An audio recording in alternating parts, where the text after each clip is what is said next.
Oke, selamat datang di mata kuliah Analitika Data. Ini kita berlanjut lagi ke sesi daring kesekian. Ini materi minggu ke-12 dengan tema Unsupervised Learning Model. Dan saya akan juga membahas sedikit tentang non-parametric model.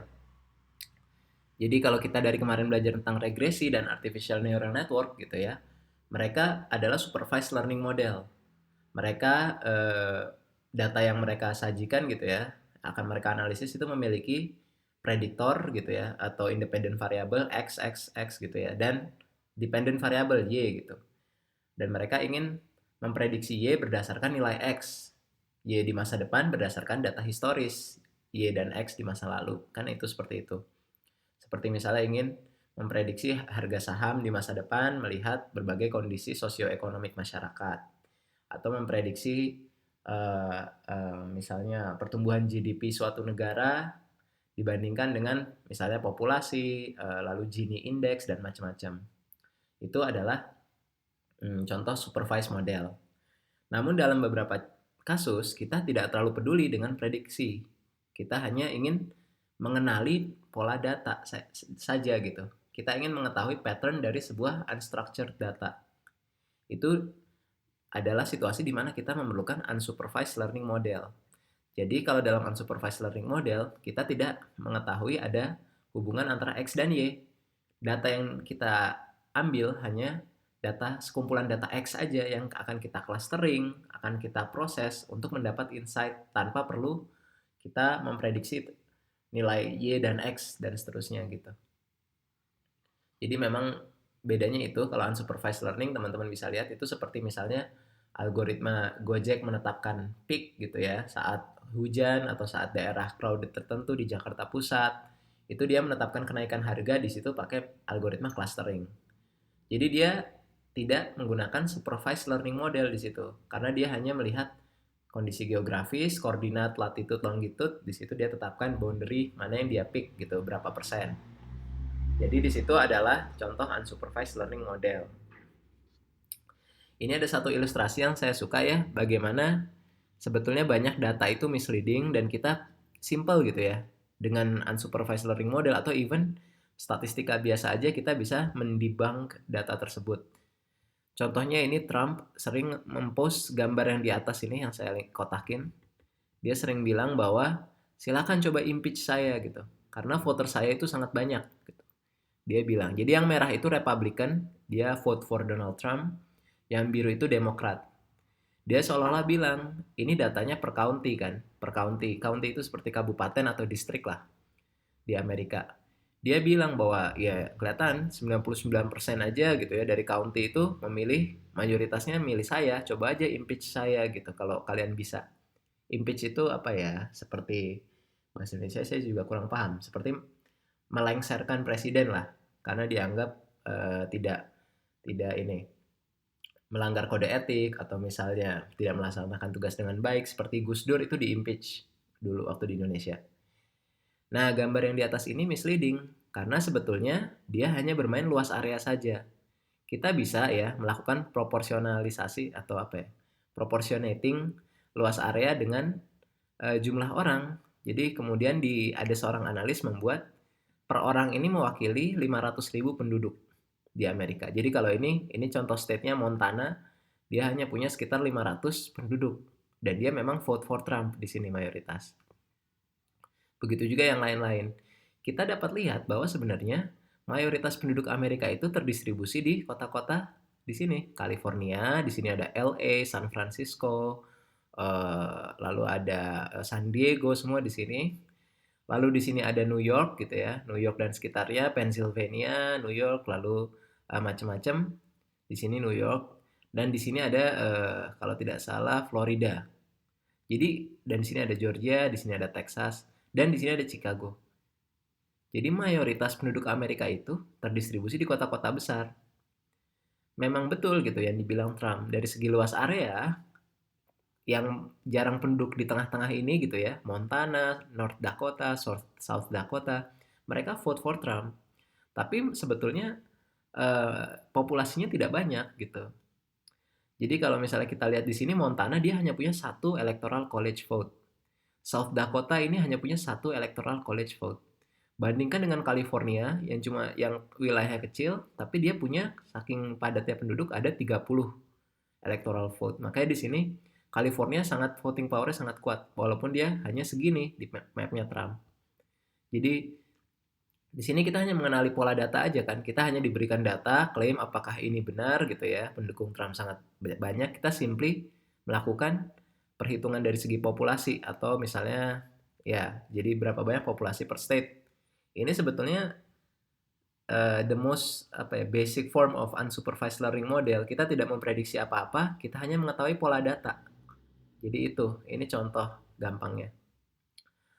Saya review sedikit apa yang kita sudah pelajari sejauh ini ya. Jadi teman-teman sudah belajar tentang memiliki dataset gitu ya, menerima dataset. Tentu saja ini berasal dari sebuah data gathering sudah dibahas, termasuk NLP gitu ya, dari language tertentu diproses menjadi data. Teman-teman sudah mendapat nanti data seperti ini. Ada yang namanya observasi gitu ya, observasi itu ke bawah. Jadi di sini contohnya ada 5 observasi, itu baris. Ada yang namanya prediktor atau variabel atau fitur, itu jumlah kolom. Kalau di sini ada 14 atau lebih karena ini ada titik-titik gitu kan. Nah, misalnya kita punya data football player, kita mengamati 5 orang gitu, datanya ada sekian. Ini berarti kita punya 5 observasi dan 14 plus prediktor karena ini bisa jadi ada tengah di balik ini gitu. Kita juga sudah belajar cara cleaning dan pre-processing, kita sudah belajar cara visualisasi, kita sudah belajar beberapa supervised learning model seperti regression dan juga ANN.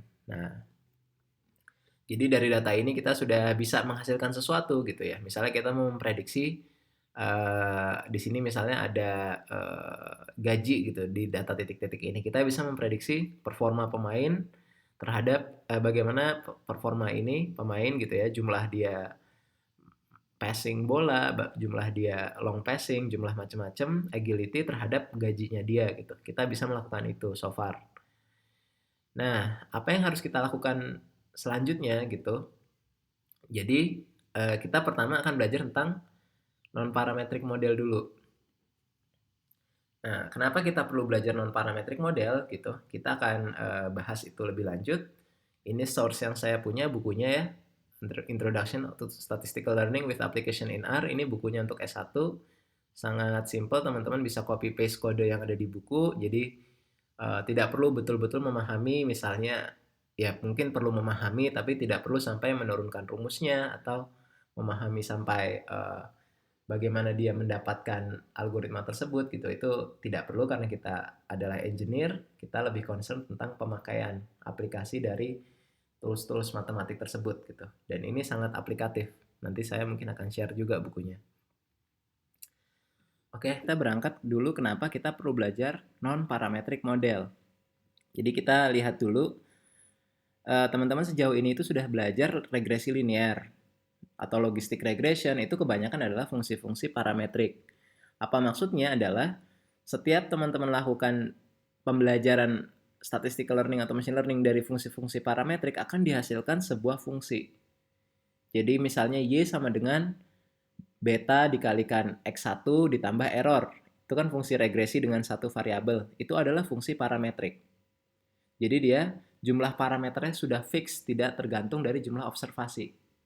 Misalnya teman-teman memprediksi pendapatan berdasarkan umur. Berarti kan Y-nya pendapatan, X-nya umur. Di sini teman-teman mau ngambil 10 data, 100 data, 1000 data. Selama masih hanya satu Y dan satu X, maka persamaannya akan tetap kan. Berarti Y sama dengan misalnya sekian X dikali ditambah B0 gitu kan. Jadi ditambah suatu konstan. Jadi hanya garis linear saja di situ. Berarti parameternya jumlah parameter fix tidak bergantung dari jumlah observasi. Itu adalah parametric model. Ada yang namanya non-parametric model. Pada kasus-kasus ini, model-model learning yang teman-teman pelajari tidak akan menghasilkan sebuah fungsi seperti itu. Tapi dia bisa tetap memprediksi data dengan akurat gitu. Jadi perlu di-clearkan dulu bahwa non-parametric learning non-parametric model ini bisa jadi supervised dan unsupervised. Jadi saya sedikit intro karena ini model-model yang saya rasa harusnya masuk di supervised learning minggu lalu, tapi karena kita memang concernnya di neural network dan itu konsep yang susah dipahami, makanya saya tambahkan di minggu ini gitu, non-parametric modelnya. Kelebihannya apa? Jadi salah satu kekurangan regresi linear atau parametric model pada umumnya, dia mengasumsikan distribusi tertentu. Misalnya regresi linear ya dia mengasumsikan datanya terdistribusi secara linear. Polynomial regression mengasumsikan data terdistribusi secara polinomial. Apa yang terjadi kalau data sebetulnya kita tidak tahu terdistribusi secara apa?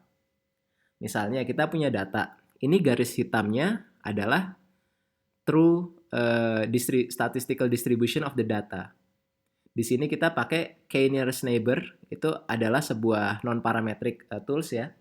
Dia ketika k-nya sama dengan 1, prediksinya seperti ini gitu ya. Ketika k-nya sama dengan 9, prediksinya seperti ini. Jadi dia yang warna biru tuh prediksinya dari si model. Sementara di sini dia pakai pure linear regression, ordinary least square. Tentu saja dia sangat fit dengan baik dengan si data true regression lainnya dari si distribusi sebenarnya. Karena memang ibaratnya model linear dipakai di data yang linear, jadi fitnya pas. Sehingga mean square error-nya, ini yang titik-titik adalah mean square error-nya si linear regression, sementara yang hijau ini mean square-nya si k-nearest neighbor, tergantung dari jumlah k-nya. Kita lihat untuk semua kondisi jumlah k-nya dari si KNN, dia tetap square error-nya si linear regression lebih rendah daripada si KNN. Berarti kalau memang kebetulan dia linear, maka penggunaan model linear akan tentu saja lebih baik. Apa yang terjadi kalau sebetulnya data tidak terdistribusi secara linear seperti ini? Dia data yang sebenarnya adalah yang warna hitam. Dia kalau pakai k-nearest neighbor akan membentuk garis yang warna biru ini gitu ya. Dan kita lihat mean square error dari si k-nearest neighbor yang hijau ada kalanya dia lebih rendah dari si linear regression. Jadi di sini mulai ada pola bahwa kalau data unstructured atau tidak sesuai asumsi awal, maka non-parametric model lebih baik. Begitu juga kalau semakin chaos lagi gitu ya, semakin tidak linear di yang situasi ini. Di sini kita lihat mean square error-nya si KNN udah di berbagai situasi jauh lebih baik, selalu lebih baik daripada si linear regresi. Karena ini kan 0,16, ini 0,5. Jadi intinya adalah kalau kita tidak tahu bentuk data, maka non-parametric model itu cenderung lebih baik karena kita tidak perlu mengasumsikan sesuatu. Ini sedikit ya komparasinya parametric model dan non-parametric model. Kalau parametric model itu dia selalu berbicara tentang fungsi. Jadi ada sebuah fungsi y atau fx sama dengan beta 0 koefisien konstannya gitu ya. Ditambah beta 1 koefisien x1 dan seterusnya. Fungsi ini adalah output dari hasil si linear regresi. Jadi teman-teman akan mendapatkan ini gitu. Nanti prediksi selanjutnya tinggal memasukkan x baru hingga didapat y baru. Kan betanya sudah dihitung gitu. Dan seterusnya. Sementara kalau non-parametric model itu tidak ada fungsi eksplisit seperti yang di sebelah kiri. Dia hanya membuat sesuatu gitu ya, fungsi f yang as close as the data point as possible. Nah, jadi karena tidak terikat dengan fungsi apakah dia linear atau polinomial, dia bisa fit gitu ya, wider range of possible shapes gitu ya. Jadi kalau memang kebetulan linear ya tentu saja yang parametric model linear regresi lebih bagus. Tapi data itu jarang sekali yang true linear. Malah nggak jelas kayak gini datanya merah. Titik-titik merah ini adalah observasi gitu ya. Income terhadap years of education dan ini ada seniority. Di sini kita kalau pakai regresi linear saja dua variabel 1y dan 2x tidak akan bisa fit sedekat ini. Ini contoh non parametric model namanya regression spline. Dia mendesain spline itu kayak perpotongan hyperplane untuk mendekati semua titik tersebut. Ini nggak ada fungsi fx sama dengan b kali x dan seterusnya kalau pakai regression spline. Tapi dia kemudian bisa memprediksi dengan akurat. Begitu ada data baru, misalnya data di sini gitu ya, ada titik merah baru, dia akan bisa memprediksi y-nya berapa berdasarkan si spline ini. Akan dia nanti proyeksikan ke bidang gitu ya. Secara ortogonal nanti dia akan melihat income-nya berarti di sini gitu dan seterusnya. Itu bedanya parametrik dan non-parametrik. Ini contoh-contoh modelnya ya. Kalau teman-teman belajar parametric model ada ordinary least square, ada single and multiple linear regression. Ini asumsinya fungsinya terdistribusi secara linear. Ada polynomial regression, itu dia melihat bahwa asumsinya data terdistribusi secara polinomial gitu. Makanya fungsinya nanti fx sama dengan B0 tambah B1x1 ditambah B2x1 kuadrat tambah B3x1 pangkat 3 dan seterusnya, polinomial gitu. Ada yang namanya generalized linear model gitu ya. Ini kalau teman-teman lihat dia semi parametrik. Karena ada hal-hal yang membuat dia parametrik dan ada hal-hal yang membuat dia non parametrik. Yang di garis bawah ini saya maksudnya semi parametrik.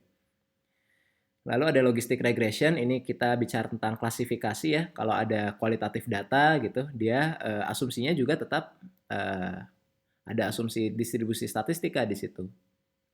Naive bias gitu, classifier itu juga parametric model. Berbagai macam non-parametric model diantaranya decision tree. Teman-teman sudah belajar sekilas tentang CART ya. Classification and regression tree akan dibahas lagi. Perbaikan-perbaikan dari CART gitu, karena CART ini sebetulnya kurang optimal, diperbaiki menjadi boosting, bootstrapping gitu ya, bootstrap aggregating, random forest, ada juga Bayesian additive regression tree. Ini pengembangan dari si CART model.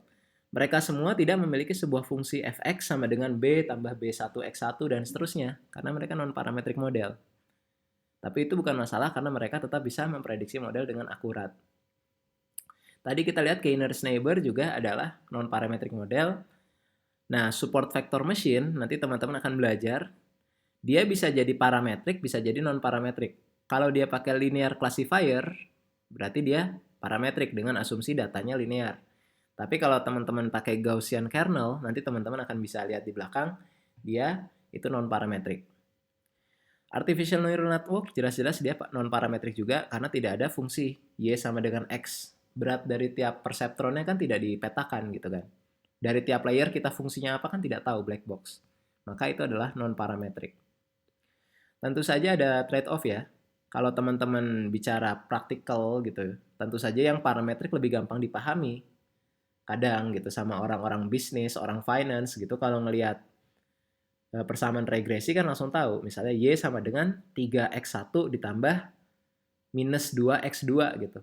Berarti kan ketahuan, kalau saya mau nambahin Y, maka saya harus nambahin X1 dan mengurangi X2, kan gitu. Atau dan seterusnya. Jadi karena ada fungsi itu lebih jelas. Kalau non-parametric model, karena tidak ada fungsi seperti itu, maka jadi pemahamannya butuh konteks. Di model ini yang bagus tuh yang gimana gitu. Tidak mentah-mentah melihat dari fungsi final. Begitu.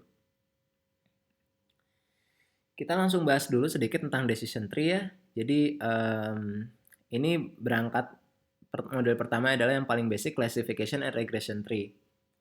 Nah, bayangkan teman-teman sebuah family gitu mau membeli apartemen. Apakah harus membeli apartemen dalam BHK? BHK itu bisa 1 BHK itu artinya one bedroom, hall, kitchen. 2 BHK itu artinya two bedroom, hall, kitchen. 3 BHK, three bedroom, hall, kitchen. Jadi ada 3 kamar, 2 kamar, atau 1 kamar. Nah, bagaimana pengambilan keputusan yang paling baik? Pertama kan dia melihat dari misalnya number of family, lalu salary gitu ya. Apakah menikah apa tidak gitu ya. Salary-nya lebih kecil lebih kurang dari berapa. Akhirnya di situ ketemu seperti flowchart ya. Mana yang paling ideal. Ini adalah contoh bagaimana decision tree outputnya seperti ini. Jadi dia tidak bicara fx terhadap y terhadap x gitu ya. Tidak ada. Dia hanya bicara dari X number of family lebih besar dari 3, maka dia ke sini. Kalau dia X lainnya married, yes or no, ini kualitatif variabel. Kalau no, belum married, maka ke sini. Lalu dilihat X berikutnya, salary. Apakah salary-nya lebih dari 40.000? Kalau yes, maka dia bisa afford 2 bedroom. Kalau tidak, maka 1 bedroom. Jadi alurnya seperti itu. Pohon ini adalah hasil dari model CART. Gitu. Bagaimana model itu bekerja? Caranya adalah splitting the feature space. Gitu. Misalnya, ini contoh di bukunya. Jadi, kita memprediksi, sebenarnya ini ada masalahnya beda lagi tentang baseball player. Dia mau memprediksi salary, Y-nya salary, terhadap X1-nya hits, jumlah yang dia pukul kena gitu ya. X2-nya adalah tahun pengalaman, years. Jadi ini sebenarnya 3 dimensi. Nah, datanya terdistribusi sebagai ini kan. Dia akhirnya si algoritma itu menghitung gitu ya dari data training bagaimana cara dia men-split si data-data ini yang meminimasi error total dari training error dari data aktual dan hasil prediksi. Jadi akhirnya misalnya didapat seperti ini. Splitting rule pertama adalah R1. Jadi apakah years-nya dia pengalamannya kurang dari 4,5 tahun? Kalau kurang dari 4,5 tahun dia termasuk golongan R1. Kalau dia lebih dari 4,5 tahun, dia akan di-split lagi. Apakah dia hits-nya lebih dari 117 atau tidak? Kalau dia lebih dari 117, maka dia termasuk R3. Kalau dia kurang dari 117, dia masuk R2. Dari situ si card ini akan mengklasifikasikan 3 nilai. Jadi R1 itu akan ada satu nilai di sini, R3 dia akan ada satu nilai di sini, R3 akan ada satu nilai di sini, R2 akan ada satu nilai di sini. Jadi titik tengahnya dia set. Jadi dia akan hanya menghasilkan 3 nilai.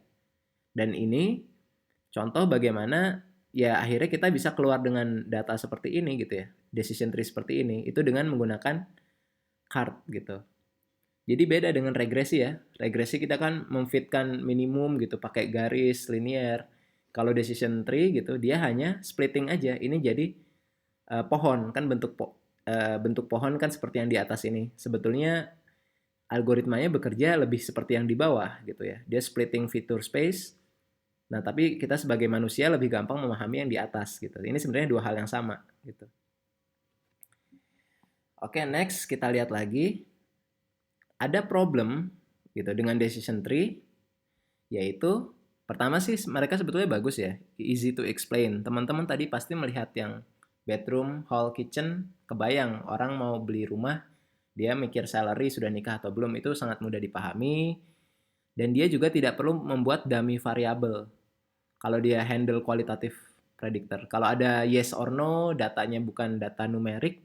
Kalau logistic regression, dia harus dibuat dummy variable. Yes itu 1, no itu 0.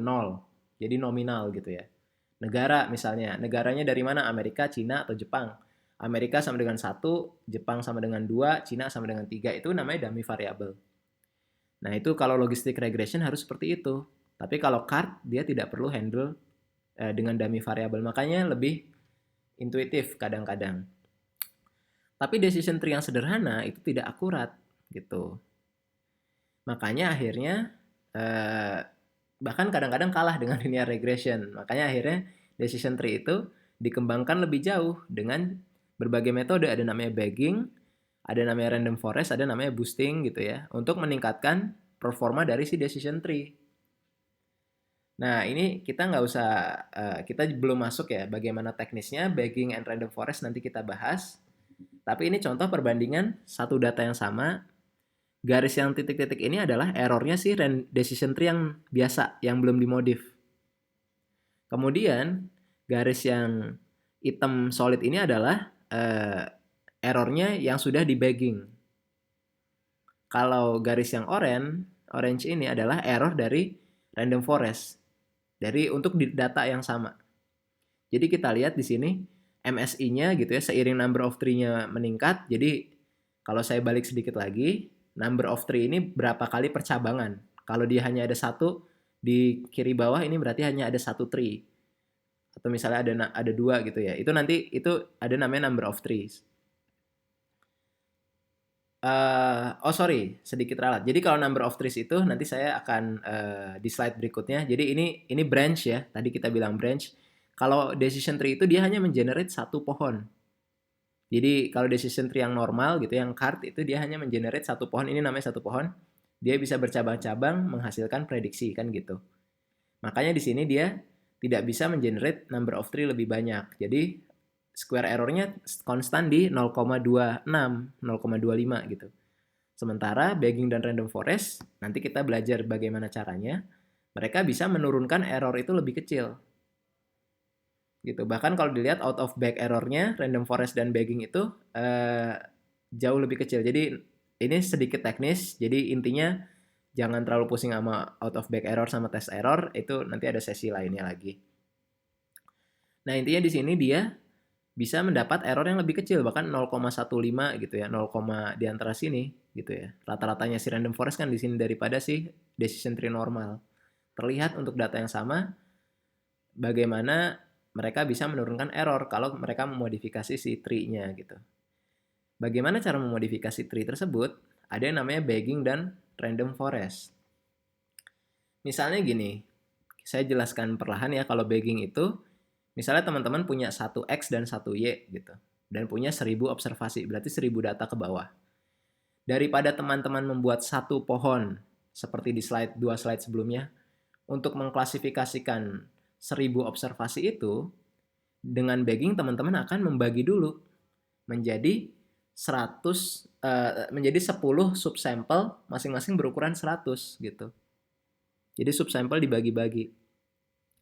Lalu teman-teman akan membuat, berarti kan dari ini ada 10 subsampel, akan membuat 10 pohon. Jadi ada 10 pohon, tiap pohon dari 100 data. Gitu. Nah, nanti untuk memprediksi, teman-teman akan, misalnya ada data baru, akan memfitkan nilai X baru itu terhadap 10 pohon itu, lalu hasilnya di rata-rata. Jadi sebetulnya si bagging ini adalah gabungan dari 10 pohon gitu ya, individu. Dan itu jauh lebih akurat daripada 1000 data ini teman-teman langsung masukin jadiin satu pohon. Lebih baik teman-teman split jadi 100, 100, 100 gitu, ada 10 model, nanti di rata-ratain itu jauh lebih bagus. Nah, bagaimana sih teknisnya? Kalau itu kan tadi regresi, bisa dirata-ratain. Kalau klasifikasi, misalnya kita punya 5 pohon. Misalnya 1000 kita bagi jadi 200 gitu ya, jadi ada 5.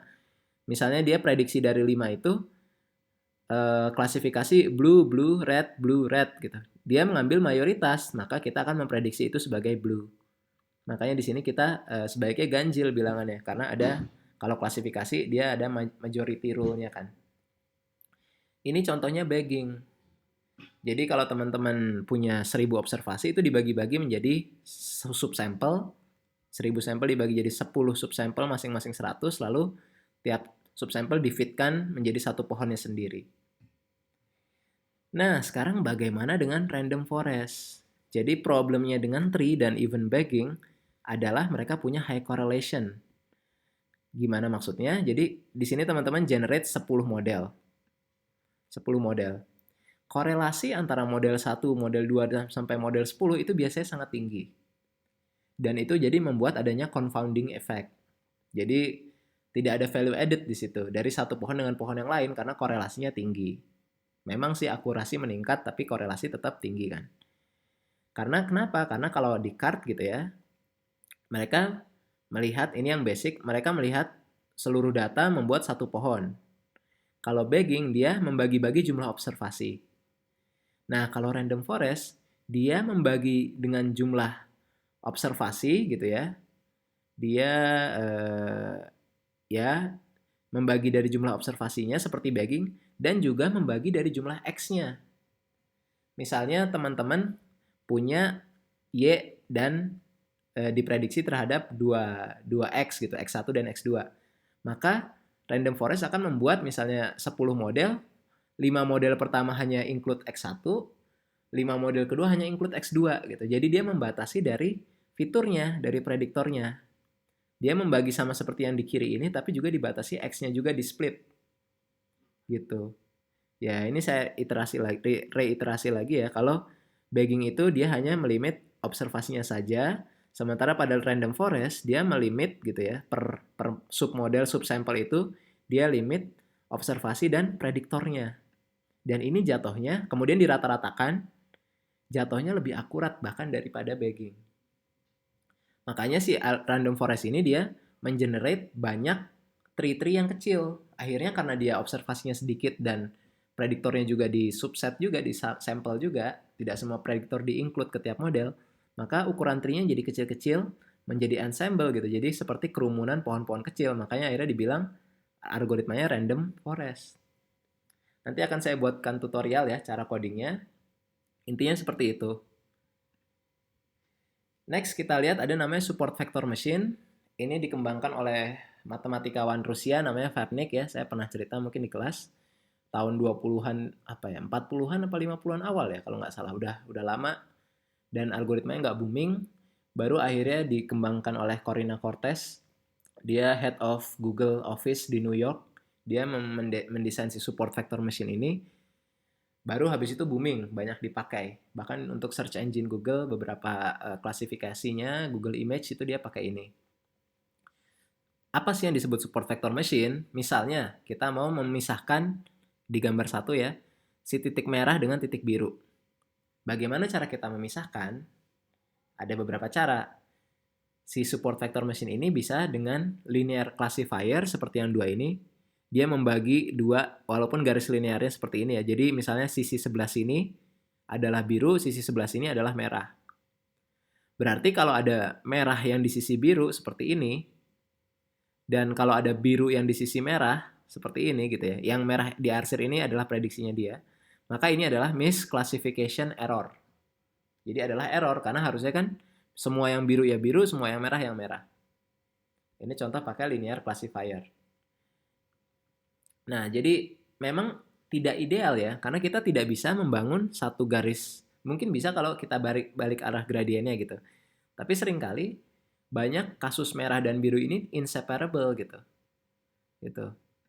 Makanya akhirnya si support vector machine ini memformulasikan masalah sebagai minimasi of error. Jadi minimasi misclassification error gitu ya. Bagaimana meminimasi si incorrect prediction di setiap margin ini. Jadi ada yang namanya margin yang garis tipis-tipis. Nah, nanti ada parameter namanya C, dia akan tuning seberapa ketat nih penalty coefficient. Makin banyak dia marginnya makin tinggi, maka si titik-titik ini akan semakin dekat dengan hyperplane, garis yang memisahkan. Semakin dia penaltinya rendah, maka dia semakin membolehkan misclassification gitu di hyperplane ini. Contohnya seperti itu. Ini bayangkan teman-teman memisahkan pakai garis linear. Cara-cara lain gitu ya adalah menggunakan kernel. Kernel itu adalah fungsi yang mengkuantifikasi similaritas dari dua observasi. Jadi kernel itu gampang generate-nya di R, itu banyak sekali yang pakai kernel, nggak usah terlalu pusing.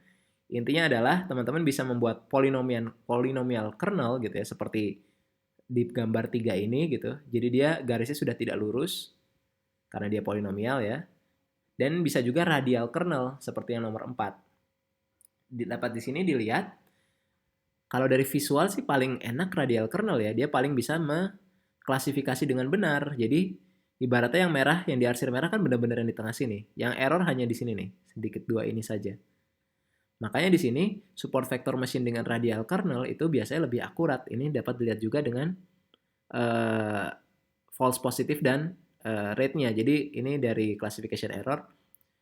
Kalau yang warna merah itu dia pakai yang regresi gitu ya. Sementara kalau dia pakai yang radial kernel dengan penaltinya sekian gitu, dia bisa lebih rendah mean square error-nya. Apa sih? Bukan mean square error, classification error-nya. Gitu. Makanya akhirnya di sini yang linear classifier itu adalah parametrik karena dia asumsinya apa? Linear. Sementara kalau yang radial kernel gitu ya, Gaussian kernel ini juga masih parametrik. Nah, kalau yang ini dia sudah non parametrik karena dia sudah tidak menggunakan asumsi distribusi tertentu untuk membuat kernelnya. Dan ini membuat kernel ini sangat efisien secara komputasi, apalagi kalau prediktornya sangat banyak. Jadi X-nya sudah semakin banyak. Ini teman-teman hanya dua prediktor ya, X1 dan X2. Bayangkan X-nya ada 10, maka ini jadi dimensinya berapa? Ada 10 dimensi plus Y, kan gitu. Itu namanya high dimensionality. Kalau ada 2X, maka hanya ada 2 dimensi kan.